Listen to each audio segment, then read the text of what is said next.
Hello, everybody, and good day to you all. Today, Superman and Lois, season number 1, episode number 8. Holding the Wrench in this episode here, directed by Norma Bailey. And this episode here, we're getting more like a backstory on Lois.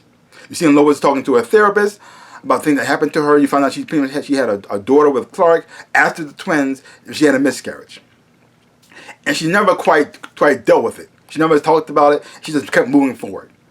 But when she saw Jonathan in trouble and he was about to die, it triggered everything she had back with that, and it came to the surface to make her lash out Jonathan in a way. Also, the fact that she pretty much found out that she did have a daughter with John in another world, with the daughter she's going to name with her name, who also died by the hands of her husband in another world. I just, oh my gosh. But it's different in another world. And then you have what's going on with John Henry Irons trying to stop what happened in his world happening here, because the same thing is, though, even though it's not the same Clark, they're sharing a lot of same situations with the people getting Kryptonian powers and things as well too. And it seems like it's going deeper than people just getting powers. It seems like people making them Kryptonians, not just Kryptonians from Krypton, which is very interesting as well too. I'm not exactly sure what Morgan Edge is really doing, what he's up to, on why he's doing this, but it doesn't look like it's good for the Earth. Then you have Jonathan trying to find his place. I mean, his father got powers. His father's Superman. His brother got powers. He looked like he might become the next Superman, and he's like this. I don't know what to do here. He's trying to help his father out, fix the car. He had no place there, and so he pretty much leading him more into what his mom does. It was just investigating and getting into situations where he might get himself killed. What his mom does. Which I don't like. I mean, I like that, but I don't like it at the same time, too. Because it's pretty much saying Jonathan's not going to get powers. Jordan's going to get powers. He can be more like the father. Jonathan's not going to get powers. He can be more like his mom. More investigative reporter type of person. Get himself in a situation like this, too. And be more. He can be more the human element to the thing. And you see his journey as a person who's not superpower, but with somebody who is superpower. And even though that doesn't really bother me, but at the same time, the fact that his name is Jonathan. See, the thing is, though, I wouldn't care if he got powers or not if his name wasn't Jonathan. That's the problem with me. Jonathan, I'm saying this a lot. Jonathan in the comic books is Superboy. Jordan doesn't exist. I think there's one time there was a character boy. I think he didn't have powers, but not because I think Lex Luthor was supposed to sound a kryptonite that stopped him from getting powers, and then that Lex Luthor manipulated him to pretty much like be on his side, and eventually he did get powers in the end. But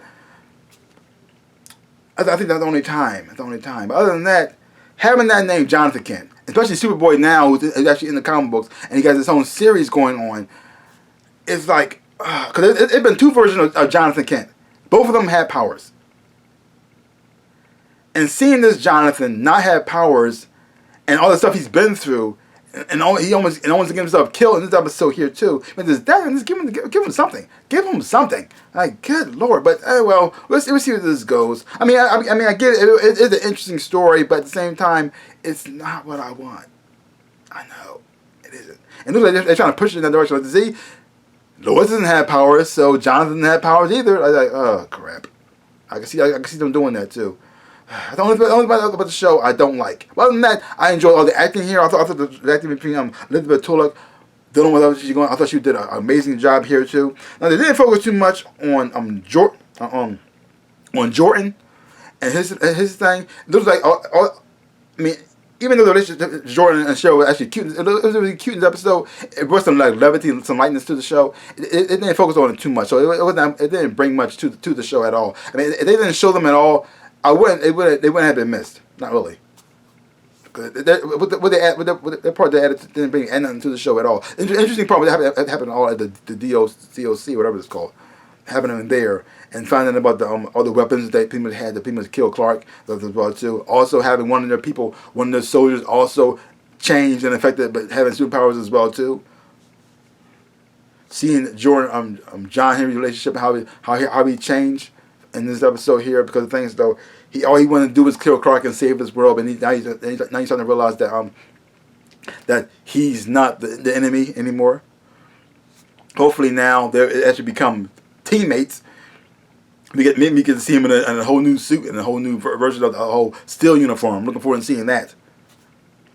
Because they already showed that he's capable of going toe to toe with Superman with this suit. So now let's see how he's going to go here. Maybe he might find.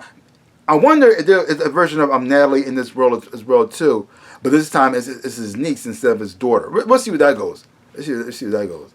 Overall, like I said, great episode. Really enjoyed a whole lot. Very emotional driven as well too. The relationship between Lois and her son was done quite beautifully in here. Seeing her reaction to it and how it came to the end, I really did enjoy that. Tyler Hoechlin as Clark Kent and Superman, I mean, he does an amazing job here. I mean, I really do enjoy his performance, and I really do. Every time I see him now, it's just, yes, that's Superman. That is Superman. That's Superman. So, but this show is so good. It scares me how good this show is. It really does, especially for the CW. And how it fits into the whole Arrowverse, Supergirl universe and things as well too. It's because the tone is so different and the look is so different as well too. And in such a manner, the thing they're talking about hits you in a whole different way. So, wow, I really am enjoying this show a whole lot. This episode was done quite well, really done quite well. So, leave your comments down below. Let me know what you thought of this episode of Superman and Lois. If you haven't been watching it, check it out for yourself. Hopefully, you're watching, you will enjoy having watching it too. So, give my channel a like, hit the thumbs up. And subscribe to my channel and share. I really appreciate it. Also, links down below. Connect you to all my social media if you want to follow me there. I really would appreciate it. Also to the merch that I sell. If you want to buy anything, any of that, I appreciate it a whole lot. I just want to say thank you. Like I always say, in my dreams in real life, I am the Ninja Rabbit. Peace out, people.